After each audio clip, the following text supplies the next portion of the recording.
Hey everybody, JR from JrZ CarZ, and in this video I'm going to show you how to replace your rear calipers on this 2008 Honda Odyssey. So stick around and I'll show you how to get it done.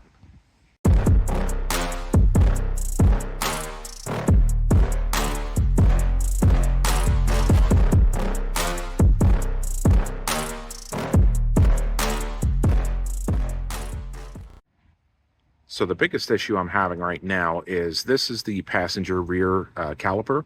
And if you take a look at the metal, I mean, these things end up rusting. It's just the metal that they use. It's kind of par for the course for these Hondas. You can see how this metal is starting to really kind of flake up a little bit. And as it rusts, it expands. And if you look in here, you see that right here is where your pad is going to ride on, and it should be free floating. But the problem is as you can see here, when the metal expands because of the rust, it kind of seizes that brake pad in place. And the caliper doesn't have enough power to overcome the rust that's there, so it kind of seizes in place, and it doesn't allow the brake pads to actually stop the car. So when I hit the brakes, it's causing a vibration because it's overworking the left front caliper because this one's not working as well as it should. So I'm going to replace this whole thing here on both sides, both rear ones, and we're going to fix this once and for all. So it is fairly easy to do. First thing you really want to do is you want to make sure that you can get this banjo bolt off. This banjo bolt right here attaches to the brake hose that goes up to the master cylinder. This is where the fluid comes in. So I would start by breaking that free just to make sure it comes loose. And then what you have is you have your mounting bolts here. Now these are 17 millimeter. You see this is the caliper bracket. This is the bolt. And then there's another one right down there. Those two are 17 millimeters. I would break those free as well. And then what you have here is your caliper bolt, right? This one doesn't really need to come off for the whole thing to come off, but it's good to break those off because I want to show you what the rust looks like when we get this caliper bracket off. Now, one thing to remember is when you take the banjo bolt off for the hose, you're going to have fluid dripping out of here. So you want to get something underneath it to catch that fluid, so that way you're not dripping all over the place. All right, I've got the caliper bracket bolts out. And now that they're out, you're going to have to, you may have to pry on these a little bit. I've had them off a couple times, so I might not have to pry them all that much. So let's see if we can get these to come off without a fight. Looks like that's good.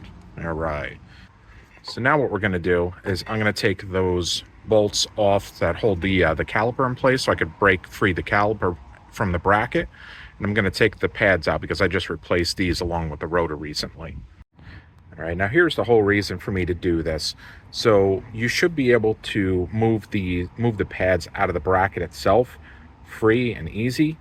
This one moves. The outer one I can get in and out, but the inner one will not budge. It's not going to move anywhere. And I'm squeezing on that really hard.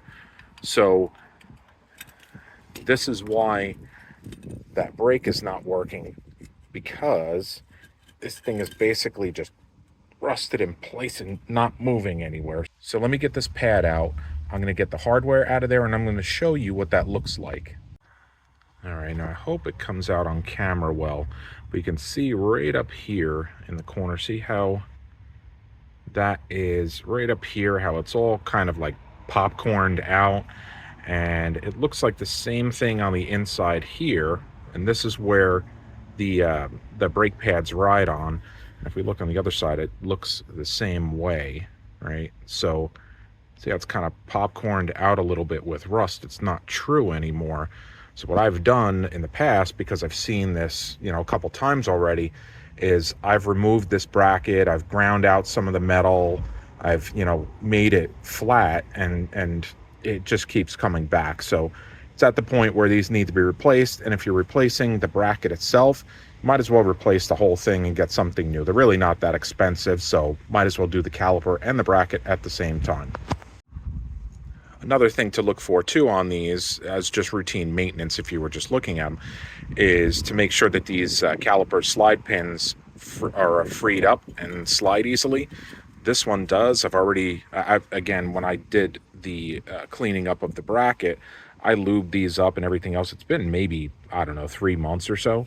And this one is seized up back in place again. So this is just repetitive junk.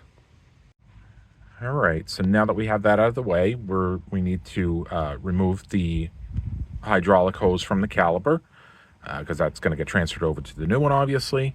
So this is a 14 millimeter bolt. And then what you have to remember is on the bolt itself, there's the bolt, there's a crush washer, there's the metal end that goes into the hose, and then there's another crush washer between the hose and the caliper itself. So all that's going to come off.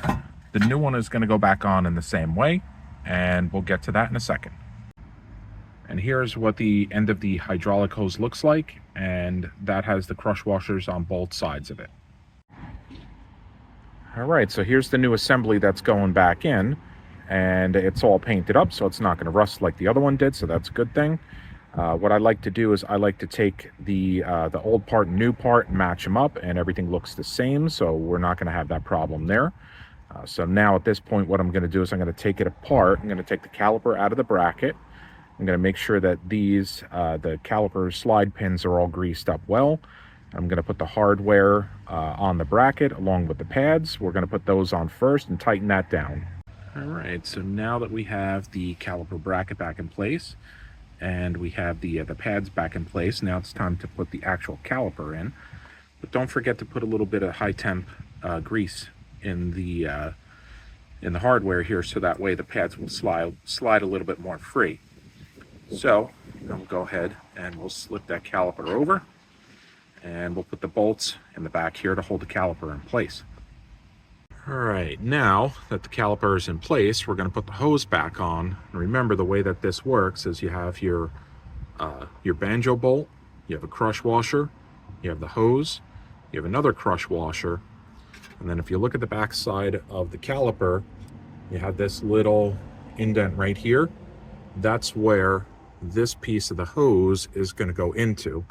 So you'll put that in place, and then you'll finagle that line in place there, so it stays in that little indent area.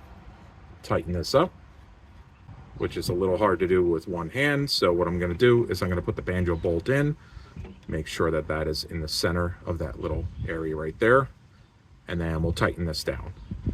Now you can see how that looks. The banjo bolt, crush washer, the hose, another crush washer, and the caliper. So now we're going to have to bleed this out. So it's just like bleeding any brakes, like we've shown before. You know, you open up your bleeder valve. What I usually do is I open up the bleeder valve, I let it sit for a little bit to gravity bleed a little bit of the fluid to the back, and then I start the procedure. All right, so now that that's all bled out, brake is bled, good to go. I'm going to go ahead and do the other side. I don't need to bore you with showing you how to do the same procedure over again. So I'm going to do the other side, bleed that one out too. Then we're just going to make sure that there's no leaks anywhere, and then we'll give it a test drive. Now before we close it out, I'm on the driver's side now, and I want to show you how bad these really are. But wow, this one is a lot worse than I remember it the last time I looked at these things, which really wasn't that long ago. But look at how rusty that is. Well, it's a good thing these are getting replaced. So do me a favor, if this helped you out, give me a big thumbs up, drop your comments down below, and share the video around. I'll catch you all in the next video.